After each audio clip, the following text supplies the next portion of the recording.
92 साल की उम्र में हिंदी सिनेमा की मशहूर सिंगर लता मंगेशकर दुनिया को अलविदा कह गई। भारत रत्न और स्वर कोकिला नाम से मशहूर लता मंगेशकर की आवाज के करोड़ों दीवाने हैं। उन्होंने हिंदी सिनेमा में 30,000 गानों में अपनी आवाज दी है। इतनी सुरीली आवाज होने के बावजूद क्या आप जानते हैं कि लता मंगेशकर ने अपने कैरियर में रिजेक्शन भी झेला है। उन्हें एक दफा अपनी पतली आवाज के चलते रिजेक्ट कर दिया गया था।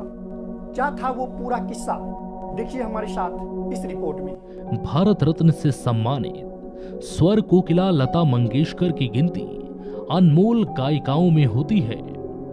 संगीत की मलिका कहलाने वाली लता मंगेशकर को कई उपाधियों से नवाजा जा चुका है। लता मंगेशकर का नाम सुनते ही हम सभी के कानों में मीठी मधुर सी आवाज शहद सी घुलने लगती है।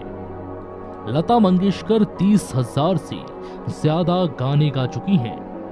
लता ही एकमात्र ऐसी जीवित शख्सियत है जिनके नाम पर पुरस्कार दिए जाते हैं। हम आपको बताने जा रहे हैं लता मंगेशकर की कुछ ऐसी बातें जो बहुत कम लोग जानते हैं। लता का जन्म 28 सितंबर 1929 को एक मध्यम वर्गीय मराठा परिवार में हुआ था। टाइम्स ऑफ इंडिया की खबर के मुताबिक उनके पिता पंडित दीनानाथ मंगेशकर थिएटर एक्टर और सिंगर थे। लता का पहले नाम हेमा था, लेकिन उनके पिता दीनानाथ मंगेशकर के एक नाटक भाव बंधन में एक चरित्र लतिका से प्रभावित होकर उनका नाम लता कर दिया गया। लता मंगेशकर ने यतेंद्र मिश्र की किताब लता सुरगाथा में कहा है, हाँ, राज कपूर जी ने सत्यम शिवम सुंदरम की पटकथा मुझे ही आधार बनाकर लिखी थी। बहुत शुरू में वो चाहते थे कि मैं मुख्य किरदार को पर्दे पर भी निभाऊं, जिसकी आवाज ही पूरी पटकथा का सबसे अहम पक्ष है। मुझे ये सही नहीं लगता था, इसलिए मैंने उन्हें फिल्म बनाने के लिए तो नहीं रोका, पर अपने खुद के जुड़ाव को साफ मना कर दिया।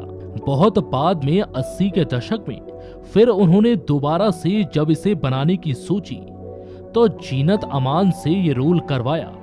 लता को पहली बार मंच पर गाने के लिए 25 रुपए मिले थे।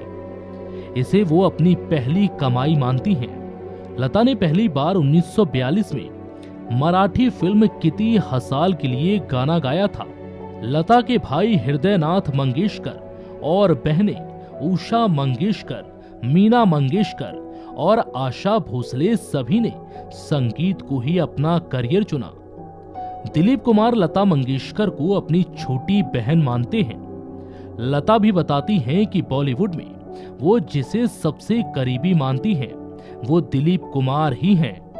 एक बार दिलीप कुमार लता मंगेशकर से गुस्सा हो गए थे। 1974 में लंदन के रॉयल एल्बर्ट हॉल में लता मंगेशकर अपना पहला कार्यक्रम कर रही थी, तो उसकी शुरुआत करने के लिए दिलीप कुमार को बुलाया गया था। दिलीप कुमार अपने काम को बड़े सलीके से अंजाम देते थे और छोटी बातों पर बेहद ध्यान भी रखते थे। पाकीजा के गाने इन्हीं लोगों ने ले लिया दुपट्टा मेरा के साथ इस कार्यक्रम की शुरुआत करने के विचार से वो नाराज हो गए थे। ये गाना आप क्यों गाना चाहती हैं? ये सवाल उन्होंने लता से किया था, जबकि इसके बोल बेहद शाइस्ता नहीं थे।